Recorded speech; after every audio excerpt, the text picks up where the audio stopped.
సమూయేలు మొదటి గ్రంథం 3వ అధ్యాయం 1వ వచనం. బాలుడైన సమూయేలు ఏలీ ఎదుట యెహోవాకు పరిచర్య చేయుచూ ఉండెను. ఆ దినములలో యెహోవా వాక్కు ప్రత్యక్షమగుట అరుదు, ప్రత్యక్షము తరచుగా తటస్థించుట లేదు. ఇది ప్రభు నుండి వాక్కు అరుదుగాను, దర్శనాలు అప్పుడప్పుడును ఉండే కాలంలో జరిగింది. మోషే కాలం నుండి 300 సంవత్సరాలకు పైగా ఇశ్రాయేలుకు ప్రవక్త ఎవరు లేరు. న్యాయాధిపతుల కాలమంతటా ప్రవక్తలు లేరు. కీర్తన 74:9లోని ఇక ఏ ప్రవక్తయు లేడు అనే మాటలు దేవుడు వారిని విడిచిపెట్టాడు అని సూచిస్తున్నట్లుగా కనబడుతూ ఉంది.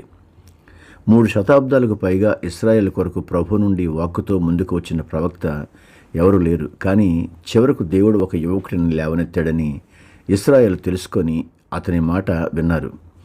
యువకులారా, మీరందరూ దీని ద్వారా ప్రోత్సాహం పొందాలి. సమూయేలు ప్రవచించడం ప్రారంభించినప్పుడు యవనుడే.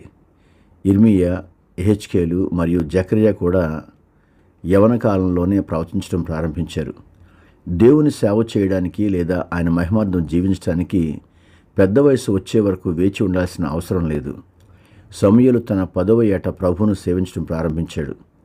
అతనికి 20 ఏళ్ళు వచ్చేసరికి అతను ఒక ప్రవక్త అయ్యాడు. సమూయేలు ప్రవక్తగా హెచ్చించబడ్డానికి రహస్యం ఏమిటి అనంటే, అతను శ్రద్ధగా వినేవాడు. అతని వైఖరి ఎల్లప్పుడూ ఇలా ఉండేది: యెహోవా సెలవిమ్ము, నీ దాసుడు ఆలకించుచున్నాడు అని.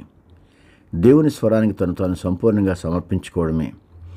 నేటి యవనులు కూడా సమూయేలు వలె దేవుని స్వరానికి విధేయత చూపిస్తూ ఆయన మాటను శ్రద్ధగా వినే హృదయాన్ని కలిగి ఉంటే దేవుడు వారిని కూడా సమాజంలో గొప్పగా ఆశీర్వదకరంగా మారుస్తాడు.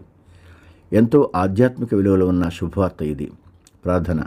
పరలోకమందున్న మా తండ్రి, సమూయేలు వలె చిన్న వయసులోనే నీ స్వరానికి విధేయత చూపించే హృదయాన్ని మా యవన బిడ్డలకు ప్రసాదించుము.